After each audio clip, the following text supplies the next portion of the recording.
Good evening, good afternoon, how are you? Welcome along to another Inspire and Be Inspired. These are our weekly motivational conversations and life hacks. I guess if it's the first time I'm talking to you, I should wish you a Happy New Year, but I'm not saying that again. It's the 4th of January now. I'm sick of saying it. But Happy New Year, welcome along. Today I am extremely excited and happy to be able to introduce a couple who have been in my life and my wife's life for a very long time. And tonight we're going to be talking about their very special and unique daughter. They're going to be telling us what life is like living with disability and highlighting the everyday challenges and rewards of life when your child is not quite the same as everyone else. I'll begin by saying if it's the first time you're watching, please feel free to leave a comment. Feel free to leave a like on whichever channel it is that you're watching on. I'm broadcasting on multiple channels. That was what I was trying to say. On my own profile, on the Inspire and Be Inspired page, and also I'm broadcasting to YouTube as well, which will be saved and available at a later date. So if you're watching the recording, I say hi to you, and to all of my friends commenting. First of all, Joanne says hi, so I can see that's all working. I can see we've got several of our friends watching. Please feel free at any point to leave a comment.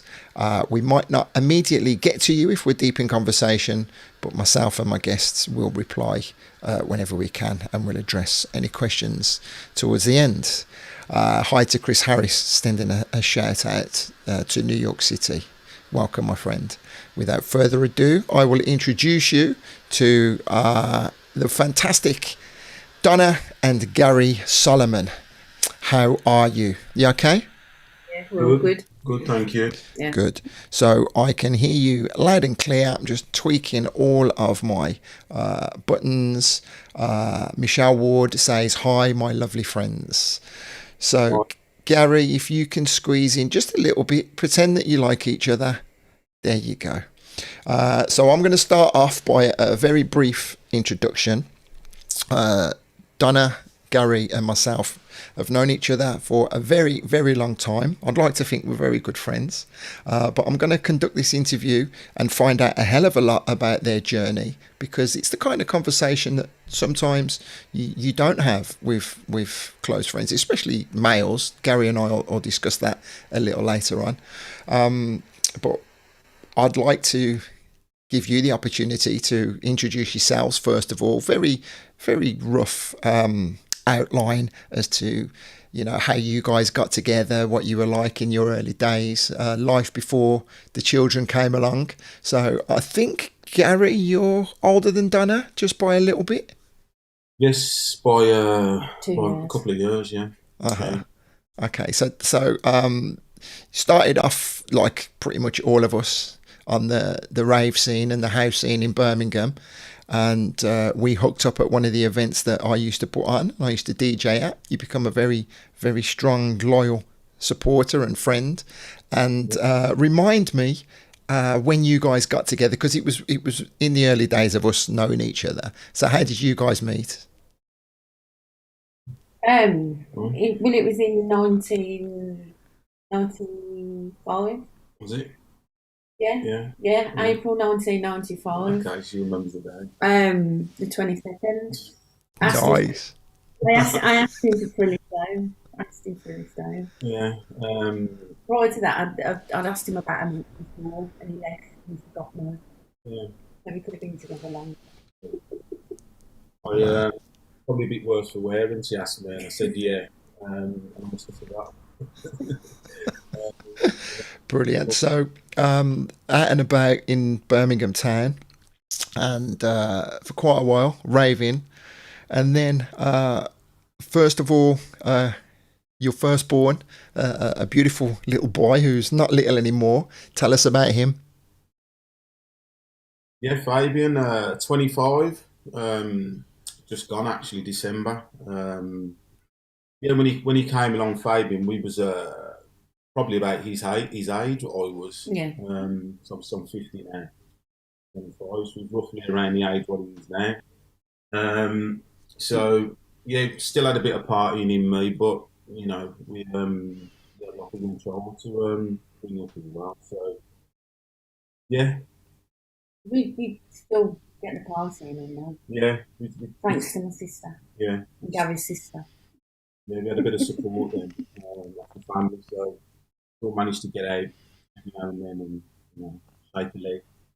Once in a while, more than once in a while. I did contemplate sharing some photographs of our early clubbing days, and I just thought, nah, let's focus on the conversation.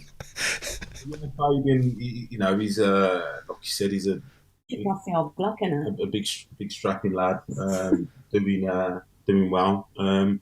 Really proud of him. He does like a party like someone I know. At the Yeah, moment, he's the apple in didn't fall far from the tree, as they say. Barcelona at the moment. Well, he's in Madrid, but Missed his flight. missed his flight, so he's in Barcelona for a night now as well. He was at some festival in what was it, Elro or something like Alro, that. yeah, yeah. The guys who decorate Vocal Booth Weekend that did all the decorating there. So when you see his photograph, you'll recognise all the decorating. Yeah, I've seen it. really look I've really seen good. he put some stuff on Instagram, and yeah, I can see the similarity The there. Wow So Deco. Brilliant. yeah, So we got quite a few people passing through. As I did say, if you missed the introduction, I'll try and say hello to everybody, but I want to focus on talking to the guys. I will say hi to Colin, Anne, to Melanie, to Mr. Comarsh, and to Diana as well. So thank you for passing through.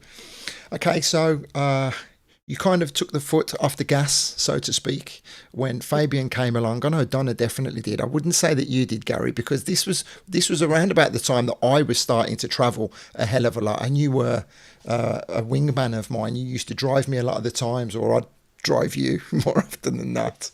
So there was a time where pretty much every weekend we were inseparable, right? I tried my best to to be out, but obviously, having a young a young baby at home, make that a difference to how you act and how you was. So yeah, I tried to get as much as I could, but you know, yeah, I'm having a tiny bit of issue with your audio, and I'm not sure why because I haven't had this same problem before. Um, it all seems to be coming through okay. I don't know if it's my end or your end, but we'll push on through. Okay then. So in the early 2000s, then you found out that you were Donna. You found out you were pregnant with Faith. Was she planned? Did you intend to continue the family? Yeah, yeah. We'd sort of looked and thought, we're in our 30s, well, for me especially, were we going to have any more children? And we thought, yeah, well, no. Okay, yeah, so go on, guys. it was definitely all planned. It was something that we both wanted. So yeah, 2005, 2006, Faith was born. So tell us. So we'll clearly get to know all about Faith, but tell us how soon into the pregnancy it was that you realised that there were difficulties.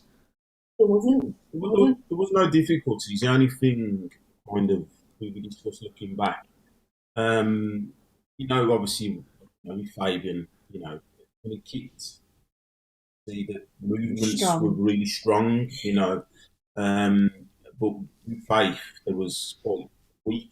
There wasn't that much movement. That's the only thing you could sort of go back and say was different. When Okay. it's, I did bring it up with the yeah, midwife, and she says, "Well, I was a bit plump, so maybe that was the reason." And really, although it was, good, I was overweight with it, but yeah, so were a lot of other women, and you yeah, still feel the movement. yeah, Okay, so yeah, in my, I'm just jumping to conclusions. As I say, it's a long time ago that I forgot. I thought, yeah, some people do get indications during the pregnancy. So tell us then. I'll let you continue with the story about how things progressed. Everything was great. I mm, went into labour. It was the 14th of December, and then the actual suite we was going into, it was obviously Christmas, there was a decoration. It had Faith on there, which is obviously Faith's name, which would be pre-planned. I was going to have a water birth. I wanted to do less drugs this time, wanted to be more in control. Everything was going fine. And then I started to bleed, and they could see she was getting distressed. So they took me in to the emergency, and she pretty much come out, and I didn't know that to resuscitate, I didn't know. Yeah. She wasn't breathing, she was very floppy, and they more or less just took her away. They came back and said they thought she had Down syndrome. I didn't think she did. But I just said, because of the features and stuff that she possibly had, Downs.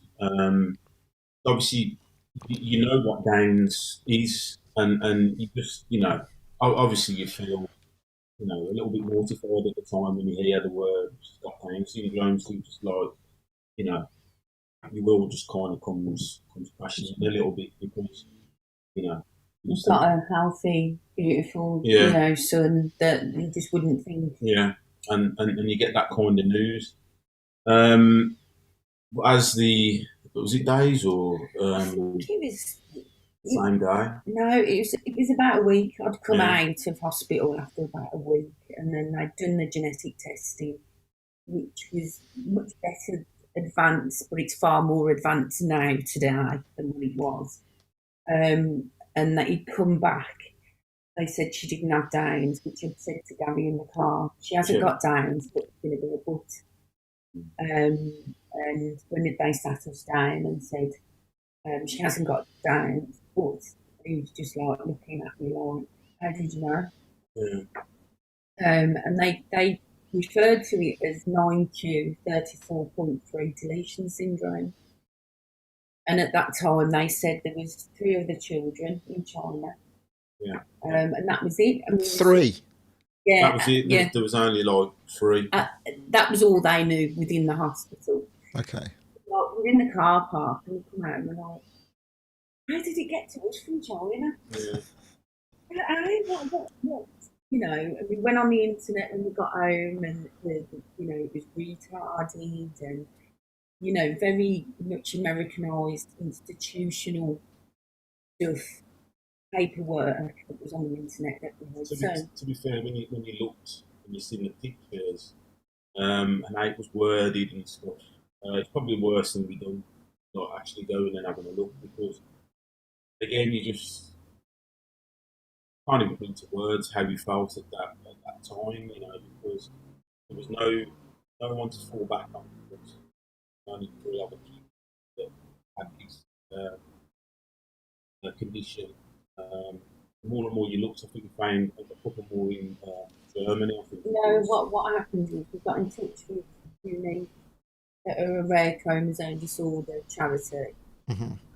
When we got in touch with them, they come back to us and they said they had 35 across the whole with that chromosome deletion. Which it's gone up over the years, obviously because of genetic testing, more people are aware and are pushing for it, and the ability to break down. So before we could just see a bit off the chromosome, now they can unwrap the whole chromosome and see part of the DNA is actually missing. So some children will be, you sort of look at Faith as very much in the middle. Some children are far more clearly than Faith, and some that haven't survived. So some children actually walk, talk, and lead quite fulfilled lives in comparison to Faith. Well, I'm just sitting here thinking, really, because I'm fully aware that most people who are watching will know all about Faith. They have seen photos and videos. I could have really shared some photographs with her, but I wanted to focus on your conversation now. Further down the line, because I actually looked online myself when I was trying to get the logo, and so I did a little bit of reading up on it myself, and I understood that. So I'll let you share the name of the condition as it's known now. Condition syndrome. What is the correct way to describe it? Syndrome. It's a syndrome. So tell us all about that. Syndrome's a collection of things that makes up what it is. So Okay. that's what it means. It's now called Kleefstra Syndrome. Kleefstra is the name of the geneticist that found the missing chromosome in the first instance. And that was only a certain year, wasn't it? Relatively recently.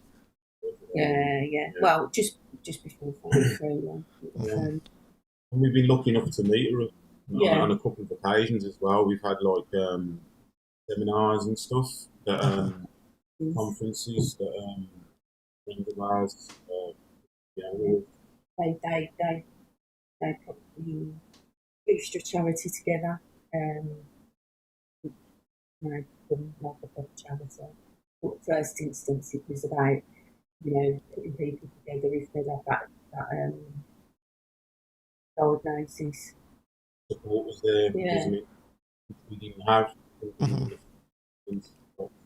So tell us then about the early development or the lack of development with Faith in her early years, and what that meant for life for you guys. The first 2 years, we was in and out of hospital with her congenital, like pneumonia, not congenital. She had pneumonia about 7 times within the first 2 years of her life. Again, that was down to her not swallowing properly, because she's got low muscle tone, and she's quite floppy. So she was unable to sit up until she was about 18 months old. And then the floppiness goes within. So the way that we swallow just didn't naturally works when you've got low muscle tone. When you're swallowing, it doesn't actually work in the same way. So she was aspirating onto the lungs.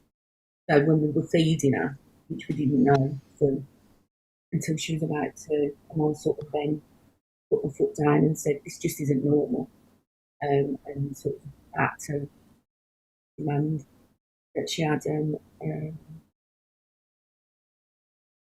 X-ray to see how she was swallowing, which meant then she had to have thickened fluid. So she was then, after she was on that, she was okay. But then she developed epilepsy. That I think epilepsy's been probably the most scariest thing with her. Yeah, it's just all the medication that she used to be on. She used to be on, for someone that small, the medication that we used to give her, used to have like, I don't know, she used to have like a funny effect on her, which we didn't realise till we kind of took her off the medication. So the earlier years, yeah, there was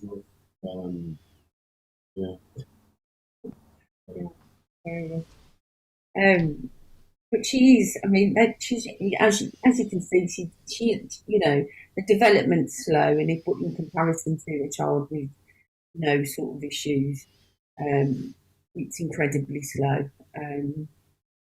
But as you're aware, that she started walking last year, which we were kind of discussing it today, and there was a picture. You talking about the picture? There was a picture of me and Faith, who was over Bildesley Common, not far from us. And I remember standing her up and letting go of her, and I was just standing there, like, because I couldn't believe it. She was standing on her own, and she was standing there for like, I don't know, probably about 30 seconds. It's the first time. Yeah, it's the first time she'd ever stood on her own. And she stood there looking at me. I was looking at her. And then she just dropped to the floor. And I was like, oh, that's it now. That's it. She's going to walk now, And 10 years later, she's walking. So you can imagine in between that time, this is, part of the thing of having shoulder stuff for me. That's the kind of progression. So, so tell us the level of responsiveness in her early years that she was at, for anyone that may not be fully aware, with regards to her sight, with regards to her following sound, with regards to clearly knowing who mom and dad are, you know. She knew who we were. I mean, the early days, they thought she had a hearing problem. But Yes, she did. yeah, she used to have a headband, like a Nike headband. We had to have it like design, or designer-ish one. So she had a pink Nike headband that had a hearing aid in it behind it. Um, 'Cause I used to try and like talk from behind, so I had to pick noises up, see if she could pick noises up, and they were saying that um, hearing wasn't that good, was it? So No. she had this hearing aid for a few years. Um, and then obviously going back and having referrals. Well, we kept saying she kept doing this. Yeah, And obviously, with the hearing aid on, the noise was too much coming in. So that's right. Yeah. we went back to them and asked them to test her ears, and her hearing was it developed. She's got quite small ears. Okay. Ear canals were quite small. So whether or not they've not fully developed and they were getting blocked, I don't know. But she doesn't have them. Well, she can hear this packet now. Yeah. Any rustling, she can hear that quite well. That's like you said about mom and dad and things like that. She's Faith knows a lot. She's not. I'm not saying she's in a bad way. She's not stupid. She knows a lot more than she lets on, or she can communicate. She can communicate. Even at school, the things that she does at school, and speak to the teachers now at school, and you find out so much that she does, you can't believe it. You think to yourself, no way, and they're going, yeah. She knows when certain times are. She'll just get up, and she'll go to the door or go to the dinner table, and then the bell will go for like dinner. So her internal clock, works really well. Or she might see people doing certain things or whatever that she knows that this time that's the trigger. Well, you saying that about timings, I want to try and be as interactive as I can. Thank you, Carla. Thank you, Claire, for commenting. Carla asks, did you have to set clocks and timers to keep all of the medication strict in the time slots? No, she's never really slept well. So we were always up early to medicate, give her medication. So it was more of a morning and an evening thing with her meds. It wasn't like set hours that she had to have certain medication. It was more like she said, in the morning or lunchtime and evening. Right. Okay. So I know then along the development, and so you must have done you made a very warming comment, if that's the right word I'm trying to find, when we were doing the sound test before we came on earlier on today. You were saying that you forced Gary to come on and talk to us because he is such an important part in your joint daily routines, and sometimes the males in the household don't get the full credit they deserve. So you work well as a team, right? Yeah. And we are a team. It's not, and I think because women, most women, I'm not saying it's always the woman, but, we're very vocal. Something happens, we're the ones that will go to appointments and look at schools and, do everything that needs doing. And I think men are often forgot in the background of, people will say to me, oh, you're a wonderful woman and great, and you do this, I don't know how you do it. Well, I wouldn't do it if it wasn't for Gary. It literally is. He feeds Faith, he gives him a medication, he'll change that. He'll go to appointments if I can't go to him, all we go together. He's always taken a valid part within Faith and Fabian, to be honest. Her big brother. Yeah. He's always taken part. And Andy Comarsh asks, can you both adopt him, please? He'd probably be a lot more hard work than Faith, I'm thinking. So yeah, along the way with the development, and you knew that she was slow, so it faced its challenges. So around about school time, then infant school and schooling, and how did that all pan out for you? So at 6 months, she went to a normal mainstream nursery. They were aware of her needs, and they were really good. But obviously, as she developed, I was just going to say, when they're young, that's not that big when they're young. So when she's I don't know, say 12 months or 18 months, and still not walking, still not doing certain things, you get normal kids that sometimes don't develop at that age as well. You know what I mean? So you don't really notice it when they're that young. So you kind of sort of get away with it a little bit. Hmm. Mainstream, when they're younger. As they get older, then the gap gets bigger. You know, the kids at 5 and 6 and 7 starting to do. Five still doing what? Like yeah, like an 18 months doing, or even younger. yeah, So it was 2.5 when she went to Victoria Special School. So that again, sorry. 2.5 when she went to Victoria Special School. Okay. She's there now, and she'll be most likely there till she's about 21. Okay. When was it that you had the work done at home with the sensory room and things like that? Because that's going back some years now, right? Yeah, Testing our knowledge. I know, I know. Yeah, we had we used to have a conservatory at the back of Just a the small one. Wasn't Yeah, it? yeah. And we had had it blacked out and had like lights put up. Yeah, like the water bubble machine. Yeah, yeah. Bubbles. Because she's definitely stimulated. So tell us about some of the things that stimulate her the most, or that she doesn't like, because there are a lot of things that she can't stand, right? Mm. Water. Obviously, everybody knows Faith. Water's, Her thing. that's what she likes. She'd been known to have probably 5 baths a day. In sometimes, she'll go in there as much as you'll put her in there. But on average, it's probably once or twice a day. Music. Yeah. So a lot of come Christmas, you'll stay in the baby to sort of 18-month aisle at the toy store, and it will be very much musical toys. Yeah. She'll just sit and listen. Put it this way: throughout the years, we probably bought some of the toys. We probably bought them 4 times, 5 times, because one, because she likes them that much, and 2, because she breaks them, because she likes them and stuff. It's going to be an Olympic shop. Yeah. So and sometimes you go in there and it's like there's just nothing else to buy. You're just buying like the similar kind of toys for her, like sort of stuff that that make noise and light stuff. So yeah, stimulate music. She loves music.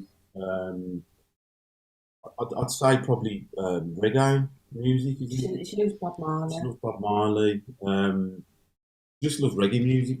She'll listen. So tell me some of the ways that she indicates that she clearly you can tell when she's pleased by things, because that is the level of her disability. If I'm saying that right, she's not able to communicate. She's non-verbal at all, right? She's totally non-verbal. But so tell us some of the times when she puts a huge smile on your face, where you can see she comes alive when so how you can say, right, yeah, she's a big Bob Marley fan.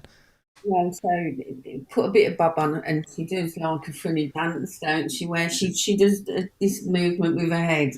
She goes down when she's doing it, and her arms will come out like this. She'll do a wiggle, like a bum wiggle. She's approving of the music. Okay, so I guess over the years, when you keep seeing it again and again, that's right.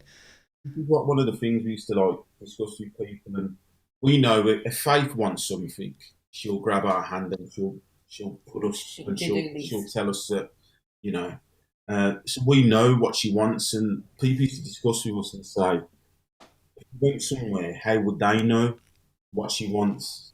Because even though we know how she's communicating with us, it's not clear to everybody else. So there's little things that we picked up, you know, what she wants and the needs. And we know when she's happy. Obviously, she's got a beaming smile. She vocalises She's, like you know when a baby before they start talking and they babble Mm-hmm. and make noises, quiet noises. She'll do a lot of babbling. she can be very, very vocal about things. She's not speech wise, but she makes a lot of noise when she's happy. You know when she's happy. And then the other end of that is if she's not happy, she'll turn her back on you and she shuffles off. Or if you give her something she don't want, she'll just throw it across the room. Tell me some of the hard ways that you've learned, things that she doesn't like, that she's either been scared by or she just downright doesn't like along the way, something that'll immediately spring to mind. She don't like the fact, like, you know, if you go to the on fair rides. Oh yeah, she don't like fair rides, stuff like that. Okay, so you learnt the hard way not to put her on then. Actually, Carla's listening intently, as are so many people, and she says a typical teenager, which will remind me to ask you about because there's so much she turned 15 just before Christmas, so there's so much along that 15-year journey. But one of the conversations you and I had, Gary, down the years, when you said about when she hit puberty and it took you guys a while to realise that the issues that were happening were to do with her hormones and her puberty, that blew my mind. Tell us about those challenges. That was hard. Yeah. So as for a normal woman, we get angry, we may walk out, we may bang doors. You don't. That's not in you. We want to eat chocolate. Well, for her, she's just getting all these feelings, and it's like, what do we do with them? So she becomes quite aggressive. Yeah. You know, she went through a good few months before we knew, or you know. Bought in her hand. Yeah. We take her out for food. She loves going out for food, and we'd be in a restaurant, and cutlery would just fly across the restaurant.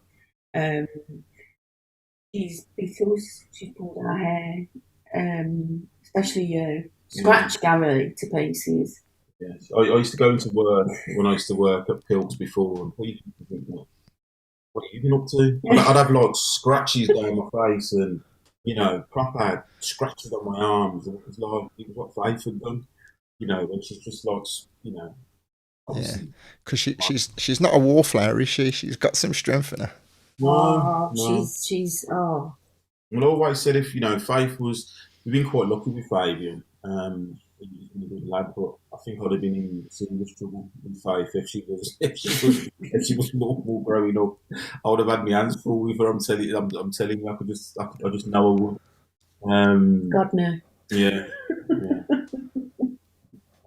She's very strong-willed, very strong-minded, and if she don't like you or she don't want to be by you, she's got no qualms of turning her back on you. Literally, she will push you out the way. If you, some people are quite persistent and don't get, into space, and they're like, oh, fine, and she'll just she's got this dead look, the way she looks at you. Joe Tudor said it was like she stares through your soul. She's a good judge of character. Then, few people send in messages saying such an inspiration. Yancey saying best parents ever. Claire King, a neighbour of mine from over here in Spain, saying that you're both amazing parents. One of the reasons why I wanted to have you on and have this conversation was to bring awareness of the Kleefstra Syndrome, but also because you were quite vocal. You have been very vocal in the past, Donna, about the language that people use surrounding special needs children with disability, and I've said on several occasions, growing up in the 70s, the language that we used was always so very colourful. There were words that seem to be okay to use then that you would be scared to use in public now. That's the way that, some people say, oh, it's political correctness gone mad. But I remember one time reading something that you'd said on Facebook, and it really made me stop and think, well, you know what, you put a really great point across there, particularly regarding the words retarded, people using that as an insult. So tell us, just, I'll give you the floor. Tell us about why you are so vocal and why things can be so offensive. And it's used in a derogatory way. It's not used as in, a medical way. That, back in the 70s, children with Down syndrome were called Mongols. People would use the word Mongol as a way of saying that somebody's not good enough. So saying Mongol to somebody that's physically well is trying to say that somebody that is at that time called a Mongol, or is now called as Down syndrome, is inadequate. The same use for retard. It's a medical term that's been used to describe people with learning disabilities, physical disabilities over the years. And again, it's used in a way that's derogatory. So, by saying to somebody you're a retard in a nasty way because you're saying that they're stupid, does that then mean that my child is not worthy? Are they not really worthy? Are they stupid? Because actually, when you live a life with a child with additional needs, what they bring to other people's lives is far more than many children ever will, or adults ever will, because their fight and determination and how they go through life is something that, it's got to be admired. People say, they admire us. We look at Faith every day with her struggles, and she inspires us. I remember Fabian when he was younger, he went out and he'd come home and he very much typical lad, don't talk about how he feels. And he'd come in and I could see something was really, really bothering him. And I sat him down and like, what's wrong? And his friend had called some of the children retards. And he'd come home and he cried about it. Because of to him, that was saying that his sister was no good. When it's, to us, she's the most special thing. Mm-hmm. So I just feel it's, when you start using the N word, it was used in, a term against black people when they were slaves. So, when you go around and using the N word, it's the same emphasis to me. It's I don't know. So once you actually said your piece, if that's the right way to phrase it, and you express the fact that that phrase or that word is offensive and you don't like it, people should take note and they should think about using it ever again. And you very eloquently put your point across on someone's face, but you told them in no uncertain terms, and it did make me stop and think, because I may have said it in passing. I'm not a nasty person. I don't come across, or would never dream of using that word to anyone else. But guys, and especially, could say it to one another in jest, but you have to be aware of what you're saying when you're saying it and who you're saying it to as well. But I think that's just society in general. People, Diana and Andrew Chambers are also commenting, saying words matter and there's no excuse once someone becomes aware that it's offensive. And also Andrew Chambers says we need to educate people that are using derogatory words most of the time. They don't understand what they're saying. They only know that it is hurtful. So yeah, that's a greater issue around society. I do try and if somebody does, if it's I will message somebody first. Usually now I'll private message them if it's on Facebook, or I'll pull them to one side if it's in any form of social media, and give them that opportunity to understand. And once you speak to them and they get it, if they use that word again, then there's no excuse. That's right. Yeah, most definitely. That is right indeed. I'm just going to look. I've put some like notes down here that I wanted to talk to you about. So the Kleefstra and the Kleefstra Syndrome, and the more that you know about it now, you mentioned, Gary, that you've been to seminars, and have you? Because I know you were quite hands-on, weren't you, at one point in being involved with? You've got a large network of people, a large support network, and also depending on the severity or the level, because as you say, there are levels that people are, the children are affected, determines their life expectancy as well, isn't it? So you've seen highs and lows with people within that society, haven't you? So to tell us about that, is that quite active or is it not so much now? I think within Facebook, you're in touch with so many families across the world. So you see it more. It, you stay there. I was a trustee on the Kleefstra charity, but I stepped down. I've struggled a bit this past year, and needed to take stock of where I was going, what I wanted to do. So I took a step back. But I mean, Fiona and Chris have done most of the planning and organising of the conferences and stuff. We've sort of just been there to support them, and along with some of the other people on the charity. But going out and flying doctors over to do talks to the families and that. So there's a world Kleefstra Day, isn't there? And I will put some links into the description. It's Kleefstra, Kleefstra. There's a world Kleefstra Day where in recognition of people with the syndrome. Gary's a proud owner of a tattoo as well. Yeah. Chloe is saying, so the syndrome's more, Chloe Balhai, the syndrome's more well known now, and is there a lot more research? And then in the 15 years that you've known about it, have you noticed any advances in any improvements, better medication or better early spotting?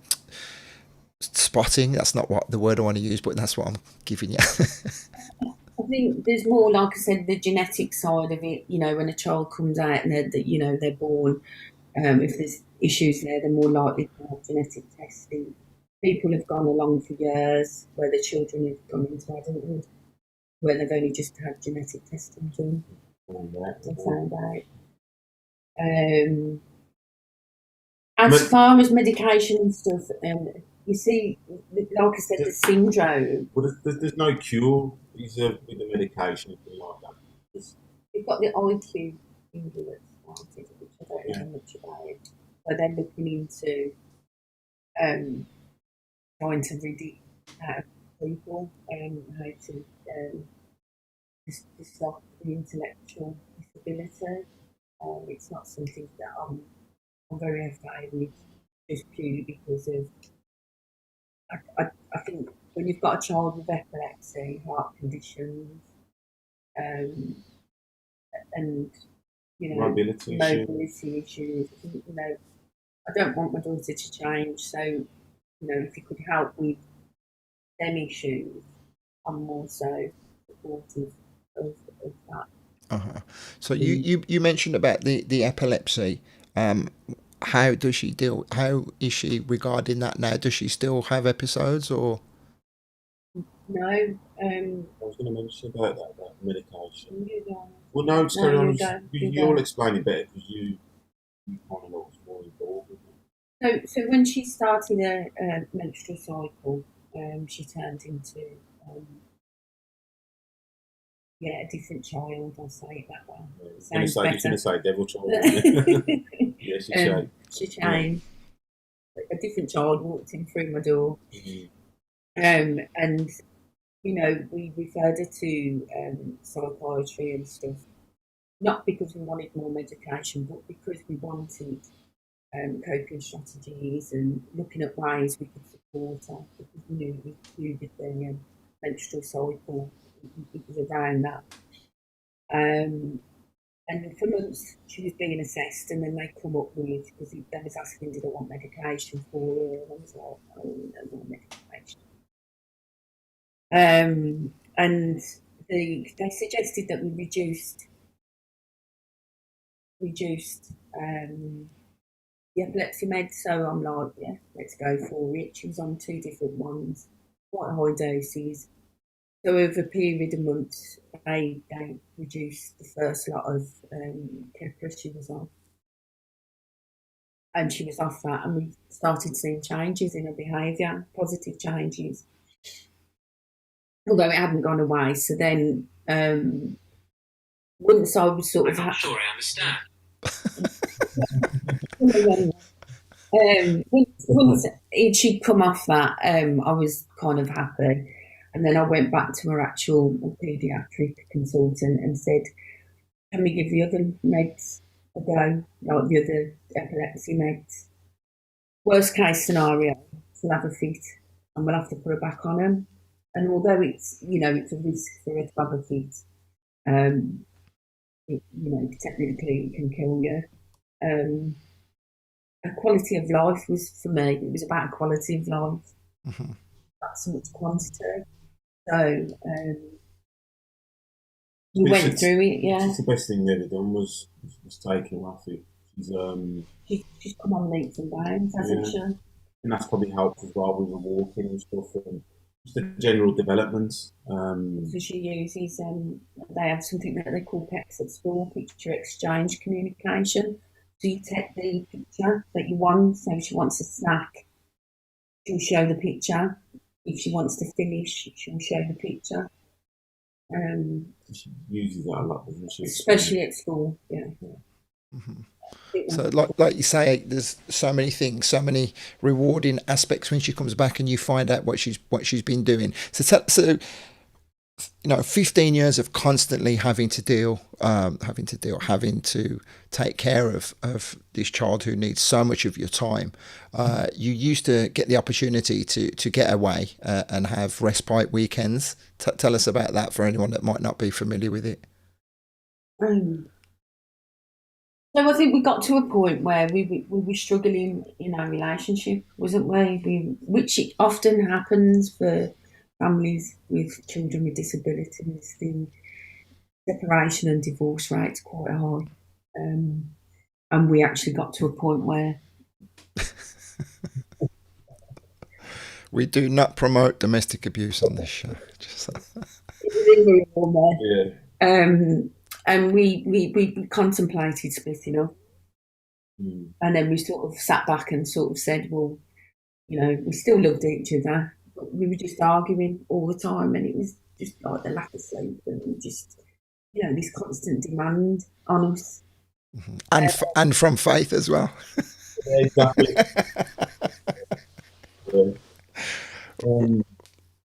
So we went to like social care, and we sort of explained to them, and so Faith was awarded, so to speak, 7 nights over 7 weeks she's supposed to have, which would be 2 nights, two nights and a weekend. So over 7 weeks we'd have a weekend. So that was the time when we'd spend together.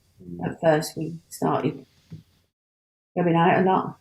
Well, no, you get respites and you get 2 or 3 days, and the first thing you can think of is, we can go out, we can be, and we'll go out, and you know what I mean. But when in 2 or 3 days we're up, we come back and we'll still be tired, kind of like completed the objects of those few days that we had, like respites to get a rest. As the years went on, that's what you used it for, and like coming to a quiet party in Spain for a couple of days. You know what? Talking about that, obviously through the years, obviously you've had, how long VB been going for? In Spain since 2009. I think you started coming around about 2013, 2014. You know why that was as well was because of Faith and because of our home life. There's loads of events, loads of times that I would have loved to have gone out and loved to have done stuff, but it was just impossible to kind of like do it with how things were. when we started to come to things had settled down at home. We've got like respite in place. Yeah, We had a good support support network. network at the time, so it enabled us to come out and let our hair down again. You know, And you definitely did, and that's when you connected with a lot of the people who are watching now. You know, many of us have known you for nearly 30 years, and other people 5 or 6 years. But you know, I welcomed you into the family with open arms, yeah, and then but welcomed Faith along when you brought her along as well. yeah, and obviously that's what people got to see her and got to know who she is. And like I said, for us, seeing Faith every day, I mean, sometimes you're in that pool from 9 in the morning till early evening. She'd stay in there all day. And she loved it. She loved it. Music and Music, water yeah, and food. friendly faces around, Mm. and it was right up her street. To be fair, so yeah. Wonderful, wonderful. So then we covered about the Kleefstra. We covered about the language and the development. Any other major stepping stones in recent times? And I said to you, and I'll just repeat what I said. It seemed to me that now in the last few years, as she's getting older, her strength is, you know, with her walking and things like that, with regards to her strength, she appears, only to me anyway, to be moving on leaps and bounds, and you guys are so vocal in how proud of her you are.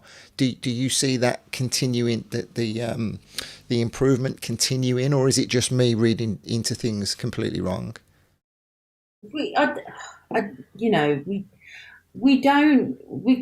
When they're younger, you kind of you have these expectations and achievements, and then you go through like a grief process Mm. of the child that you thought that you was going to have, and the child that you ultimately lost because it was replaced with a very different one. I don't know if you've ever read it, but there's a poemish thing called Welcome to Holland. Okay, I'm not familiar with it. You I, should well, I've got the tattoo actually on my arm called Welcome to Holland. You should read Um, it. it's So just like a short thing about becoming a parent of a special needs child. So you kind of once you've gone through that overall process, generally day to day life, you sort of you will on and push them, and we continue to push them to achieve, whatever they can, and each achievement is a massive achievement. Hmm. You still go through the little bits of grief, birthdays, Christmas. Um, when you're seeing your friends' kids go out and do things on their own, like 5, 15, you should be doing a whole heap of things now. Hmm. Um, I um, mean throughout the years, but I sort of struggled years ago. Friends used to have like sort of birthday parties and stuff, and obviously never used to get invited because it was like even though we used to see her as being young, it was like a 5-year-old party and Faith was like 9 or something. You know, just wouldn't get invited and stuff. And you kind of like, even I don't know, you just sort of like you missed out on. You feel like they miss out on certain things. yeah, they're Um, not included. yeah, So like that's where your new family of friends become important to you. So families that have children with disabilities, you develop them these new friendships, and they're people that you probably would never have met. in Yeah. this poem, Martin Holland, it says that the journey you take is a slower journey, not as fast as the journey that you're looking at. You probably go to a different place that's slower, not as fast as that place, but it's just as good. Hmm. Things are different, but you'll have just as good a time, and you'll meet people that you wouldn't have met before, um, and you'll have and you'll grow some great friendships. And that's how the program kind of develops, and it's true because the path we've taken with faith. kind of met a completely different group of friends. We've got like a different family. What we've met through Kleefstra. And I suppose we talk to those families are the ones that you'll go to and you'll talk to about bad days when you have a really bad day and you don't think you can keep doing this anymore. because they kind of understand. Don't get me wrong. You don't want sympathy. Yeah, You just Well, a friend who's also on the same journey with you, Fiona, is commenting saying thank you. She's thankful of being on the journey with you guys and sends you kisses. Carla was asking about the hormones and the periods. I think we did discuss that earlier. And Amanda and Jane both here as well, sending greetings to you. So yeah, every day is every day you're working hard. It is definitely a struggle. I don't think that's the wrong word to use, is it? Every day is a struggle, but it is. There are huge rewards at the end of it, and people will have seen you both, put in everything before the madness of the last 2 years kicks in. You gave it your all with new business ventures and working together, coming together, on top of having to deal with faith as well, because someone like myself, complaining about having to pick the kids up after school and take them to football or something, and then sitting there shaking my head in embarrassment thinking, I don't know the first thing about struggles when it comes to children, when listening to your story. And I'm pretty certain that everybody has at some point said to you, guys, I don't know how you do it. You're amazing. You truly do inspire us. You must get that all the time, right? we do, but to be honest, wouldn't you if you had to? Well, yeah, I guess. I mean, some days are pretty hard, and them days, we probably won't come out the house. Some days will, we feel crap, we're tired, we've had enough. We do get sick of people moaning about the little things the kids have done or not done, and or they've missed a night out, and we'd love that. We'd love a night out, and it's not sometimes we can't get somebody to have the kids to come and have faith, but nobody's going to look after them the next day, and it's a bigger thing. There's stuff that we love to go to, not just events, there's stuff, there's other stuff, and it's just not as easy just to, book a holiday or book some tickets to an event. There's like a bigger thing that you need to kind of like sort out, Yeah. And as Faith gets older, it's getting harder who can look after her, because so it's not so for some people, like for us, it got easier when I didn't have to keep cooking and cleaning and everything for my kids. And then you feel like you're getting your life. I felt that I got my life back a few years ago. You're going the opposite direction. Yeah, exactly that. And as she gets older and she goes into adult services, you get less services out there for her. And again, because she's a big girl, she's a strong girl. If we wanted carers to come in and give us a break, it's not going to take one carer; it's going to be two carers. It's not that simple, and she can't just go to Auntie JoJo's now and sisters, because they can't get her up the stairs. Yeah. And if she'll get my sister. She knows what she's doing, and she'll get her to lie down and lie on top of her so she can't move. She knows exactly what she's doing because she knows Joe can't move and leave her there. She. I think I'd say I'd go as far as saying she's heavier than our Joe. Well, we're sitting here chuckling, telling about the hard times. There's so many great times as well, right? There's so much fun and laughter in your life with Faith. Alongside the hard work. And one of the things that just blows me away that I want to get to as well, that most people will be aware of, but on top of all of this, on top of everything that you've had to deal with and continue to deal with, you suddenly thought it would be a great idea to take on extra responsibility and become foster parents. I mean, it just, if I didn't love and respect you before, then I definitely do now. tell us what on earth was going through your mind, and was it the right decision? Well, we wanted to do it about 10 years ago. We went through the process. We got approved, and we were just waiting for placements, and the agency that was with, we found out after, wasn't the best, and there just wasn't getting placements with kids. So we was with them for about a year, never got placed, and then just came off. We just kind of thought, well, maybe. So what was the thought process about fostering then? Donna's parents were foster carers for like 25 years, and we used to be backup foster carers or respite, as they call it, respite carers for them. So we did that for like 10, 15 years, and we used to look after the kids for them when they went on holiday. So that was our first introduction to it anyway. Obviously, we've done a bit together a while, so I think the fostering as well, it was like, at the time, Fabian was 10.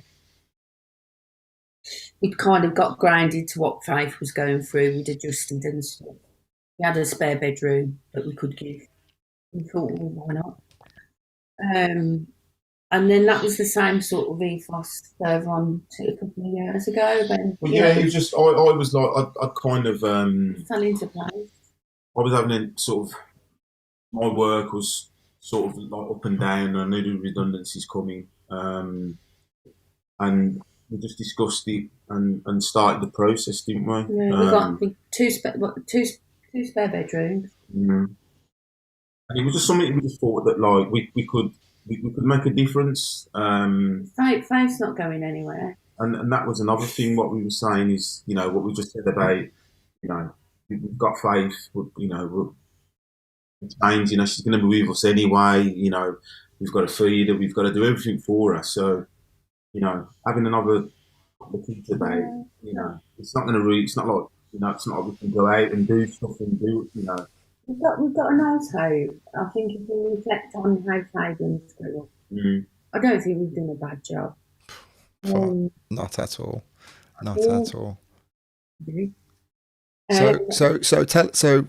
Briefly tell us about the ages of the foster children. Well, initially we thought we'd be more likely to get a child with additional needs. That was kind of the thought. That was a thought process. And then, when was it? 2019. Just we had 2020. It was just 2 weeks before lockdown. We opened the CAF, didn't we? Literally a few months before, and then obviously lockdown. It's called for 2 weeks. Respite. And then lockdown hit. And they stayed. And that was it then. So siblings? Yeah, boy and a girl. And the ages? 6 and 11 now. 6 and 11. So a lot of people saying in the chat how inspirational. Chloe particularly says that the word inspirational is thrown around a lot, but you guys have definitely inspired her tonight, and everybody else as well. Michelle saying incredible. Yeah, I think we did a great job in shining a spotlight on you guys and showing what incredible people that you are, because on the face of it, as well as being a promoter as well, Gary, for the events that you do, and Sahara 247 has been commenting as well, giving you loads of praise. People just see you out and about at the parties. Sometimes the life and soul of the party, other times not so much, but and I relate to it to myself. For example, in days of old, at my own events, whether it be in Birmingham or in Spain, and you do allow yourself to let your hair down, maybe just a little bit too much at times, because it's been a big build up to get to that point. And so, to let off that steam on the evening, you do get everybody, not just you guys, we'd all like to have those sessions. And I guess there are people who are going to be absolutely blown away to know your backstory and to realise that that's what you deal with, and that's what you continue to deal with. Yeah, you know, a lot of people don't because it's not something that we kind of sort of like, you know, we're not looking for like sympathy. It's more sort of just knowing what we, you know, what we do and what you know what our day to day life's about. And yeah, you know, sometimes I'll go out to these events, but sometimes you think to yourself, when's the next time you're going to get out? If you know what I mean. So you kind of do sort of make the most of it, if you know what I mean. Well, So mate, people without your backstory are going out and doing it every weekend, so you haven't got to make any excuses. I know, I know. And you know the promotional sides as well. A lot of that come about as well by you know give me something different to focus on. You know, um, and it's give me something else to focus on. To be fair, and something rewarding at the end of it to put on like a you know a good party and everybody have a good time. It's not the financial sides what I'm looking at. It's more of like sort of putting on a good party, everybody having a good time, us having a good time. I think you can become quite bogged down by Mm, your home life, and really you need to have a focus that's not just about Hmm. Well, as soon as all of these crazy travel restrictions and everything are lifted, I'm sure the first thing on the horizon is going to be a holiday for you, right? yeah, yeah, definitely. Definitely. And there's a nice little spot here for you. You're always more than welcome. mention that when we came to yours when you went away. That you know when did you when was that? I think it wasn't she? Yeah. I can't. Um, I can't even. Michelle will be able to tell us while we're talking. I can't. We went away for a week. Was it over Christmas or was it summer? 2 weeks. 2 weeks. 2 weeks, and your mum come the week after. Was it? Yeah. Was it when we went to Australia? It wasn't over Christmas, was it? No, no, No, no. I think it might be when you went to Australia. Miami? Oh, I don't know. Oh, we jet around that much. I don't know. And China, but But yeah. Anyway, you stayed here. We're down at the beach, down in the pool. and again, you know, some memories flashed up the other day. Faith being down by the oh, the pool and sea. by the sea, and she loved it. She loved it. It was, you know, it was just beautiful. I mean, we came back and we was coming out to live. Mm. We was coming out. We was coming, and you know, it's only because of the how good Faith School is and the health service over here.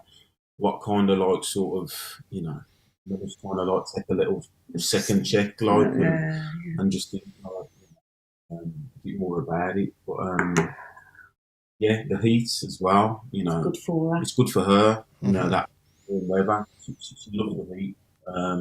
She's got that. What's it called? That Raynard. Reinhard. Yeah, it's where you feel the cold in your hand, Okay.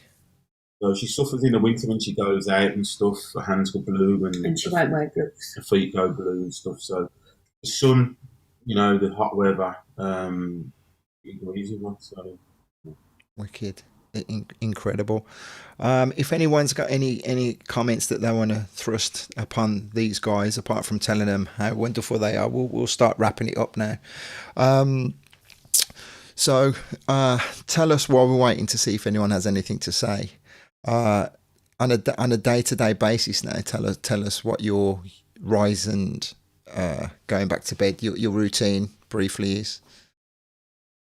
Gavin, um, get up. I don't know. You know about getting up in the morning, what we do and get stuff. Yeah, up. yeah, yeah. Gary comes down, mix the tea. 6:30, the tea boy gets up, does the tea. You get Faith ready. Yeah, obviously I get 5 ready in the mornings because of getting big now, getting to get a handle, stuff like that. So, you know, it does take a toll on your joints, lifting her and moving her. So I tend to get her ready the most now, get her dressed and stuff. And I'll get the other two Get the ready. other kids ready. And then just basically Faith gets picked up about 8:30. I walk the kids to school. Um, Normally do go to, well, now it's back open and that now go to gym and stuff. And then just do little bits of work. Donna will, got a new job she's starting soon as well. Yeah, at the college at Faith School. Oh, Uh, fantastic. family support worker. It's only 1 day a week at the moment. So. Well, it's enough. It's enough for now. And then, so you say she's not long gone down. You put her down around about 7 p.m. your time. It just depends. Obviously, she comes from school, say about 4. Obviously, the dinner and stuff like that. Have a bath. She'll have a bath. Obviously, she'll be in there for an hour and a half. She'll go down. The only reason why she's gone down so early is because we obviously doing this. So we just put a TV on. She's only in the room next door anyway. So yeah, goes to bed normally about 7:30, 8 o'clock, something like that. She'll just come and get you. She'll come shuffling over to you, and basically just stand her up, and she'll just walk in the bedroom and just, obviously got people put in bed. But she'll let you know. She'll let you know when she wants to go to bed. She'll let you know, when she's ready to get up and stuff as well. She'll stop hanging on the bed. And with like a camera on throughout the night. Okay, just to see her, just to monitor. Brilliant. So while we were talking earlier, I went into the horrors. Did I pronounce it right? Because Gary pronounced it as Kleefstra, and I said Kleefstra. Is it double E or one E? Kleefstra. One E. It's one E. Yeah. Okay, mate. I hope I didn't write it down wrong anyway, but I'll correct that if I did afterwards. Stra. Yeah. Mm-hmm. I have to write it when you're talking about it. Okay, so I think, as I say, you've done an incredible job in letting people know the daily highs and lows of living with an incredible young lady like Faith, and everyone that meets her loves her without a shadow of a doubt. Diana's saying thank you so much for sharing the story and the wonderful work you do, and sends all her best wishes to you. I'll just say thank you for dedicating some of your time to me, guys, and I'll say a few goodbyes to everyone else, and I'll talk to you a little bit later on. Thanks, Andrew. Absolute respect. I'll catch you in a bit.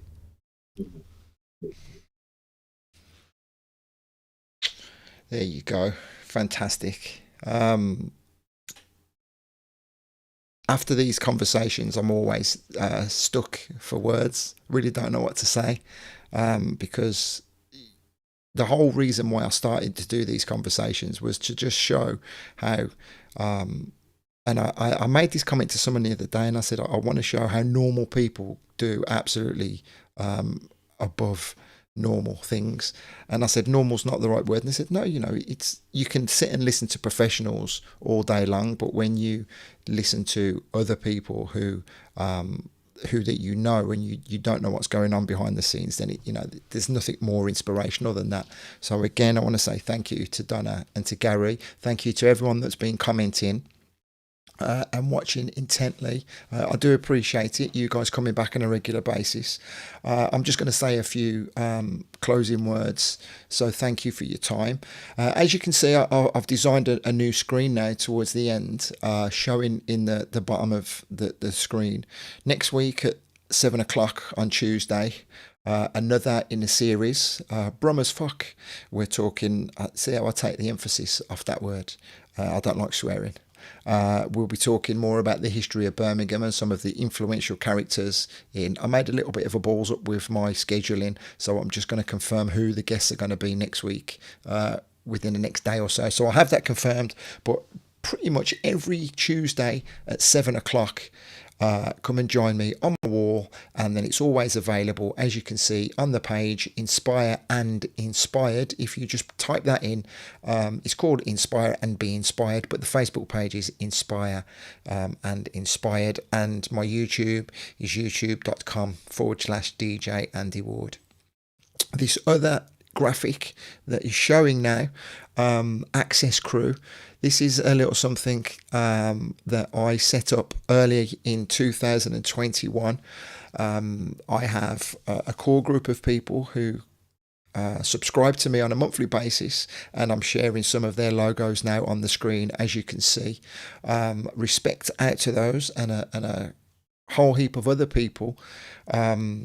They basically subscribe to me via PayPal, and they just put £10 a month in, and at the end of the month I do a roulette wheel spin, and someone wins upwards of £180, as well as the money that they put towards me helps me develop the show. It helps me get a few more little toys, and so on and so forth. So that's basically what all of these logos are in the top left hand corner of the screen. If you love coming back and watching my videos on a weekly basis, and more importantly, only if you think you can afford to spare £10 a month, then I'd really love your support.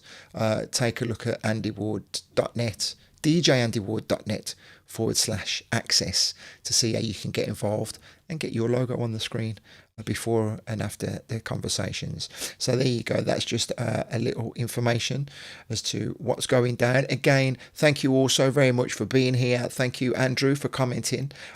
Do go and check out some more of the chats that I've got on my wall, on my YouTube channel as well. There's a whole heap of great conversations, and I will continue to find more incredible people to continue these conversations. I will bid you farewell, and I will say thank you once again. You take care now.